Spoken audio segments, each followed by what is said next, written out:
You know that feeling, right? When a brilliant idea, a solution to some problem you've been stuck on, or just this really deep insight seems to pop into your head out of nowhere? It's funny. It almost feels less like you thought of it and more like you kind of received it. This experience, this feeling of knowledge coming from somewhere else, maybe even a higher source, is something people have felt forever. Today, we're going to explore a really interesting old framework for trying to understand it.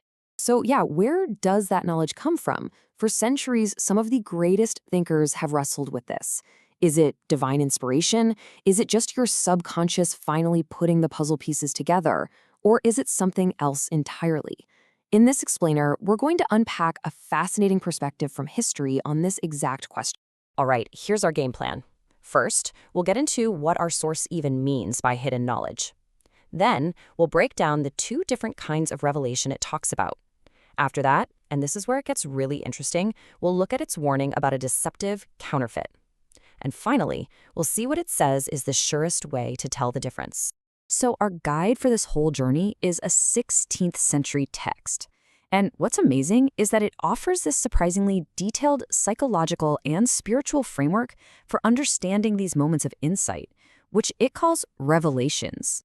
Specifically, we're going to zero in on what the text calls the second kind of revelation, which is all about the disclosure of secrets and hidden mysteries.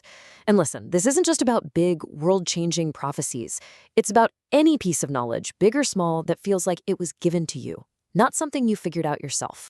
Okay, so let's get on the same page. What exactly is a revelation in this context? Well, the source defines it as something hidden being revealed. And what's cool is how many different ways it says this can happen. It could be through actual words you hear, or maybe symbolic signs, abstract figures, super vivid images, or even just a direct wordless knowing that's zapped right into your spirit. Now, this text is very, very specific. It actually breaks these revelations down into two main categories. And it's careful to separate the really big, ultimate mysteries from other kinds of divine messages. So think of it like this. In one bucket, you've got revelations of the absolute highest order. We're talking stuff about the fundamental nature of God, like the mystery of the Holy Trinity. These are in a class of their own. But in the other bucket, you have revelations about God's actions in the world. This is a way broader category. It includes prophecies, promises, or even specific facts about nations or communities, or even just one person. And it's this second category that our source warns us can get pretty tricky. And this brings us right to the heart of the matter. How do you know if one of these profound insights is actually the real deal? Because the text gives this serious warning that these exact experiences can be expertly faked.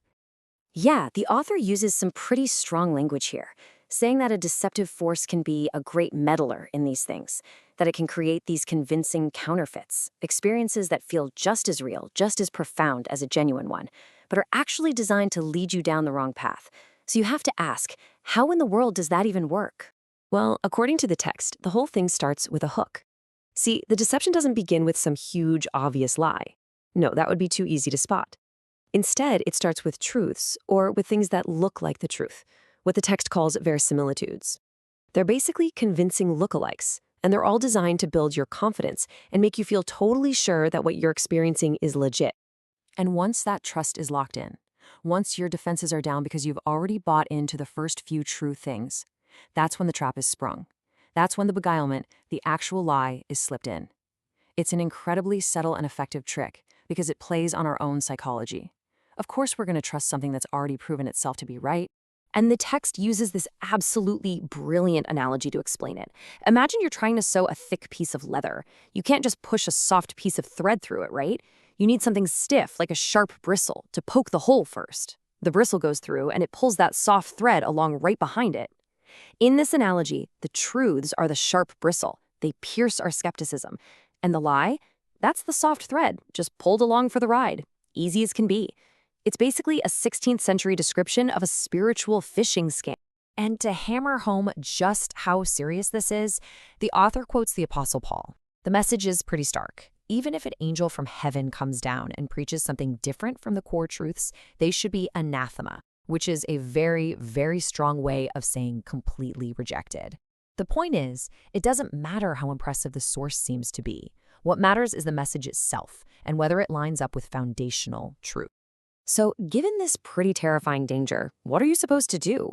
Well, the text doesn't leave us hanging. It lays out a clear protocol for navigating these spiritual waters safely, a way to keep your faith pure and simple. It's basically a three-step process. Step 1, just ground yourself in established doctrine and faith. That's your anchor. Step 2, actively reject or repudiate any new revelations that try to mix with or change that core faith.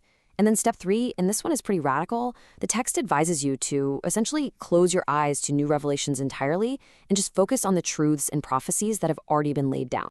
Now, why be so cautious?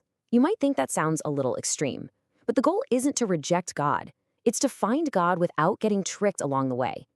The author sees this as a journey through a night of intellect, a time of confusion and potential deception, so that you can arrive at the divine light of faith pure and without making a wrong turn. The safest path, in this view, is the simplest one. And this really brings us to a final thought, doesn't it? This text is centuries old, written for a totally different world, but its central problem feels more relevant today than ever before. In our age of endless information, misinformation, deep fakes, and social media bubbles, we are all constantly trying to tell the difference between a real truth and a really, really convincing counterfeit. So the question is still there for all of us. What's our anchor? What's our bristle test?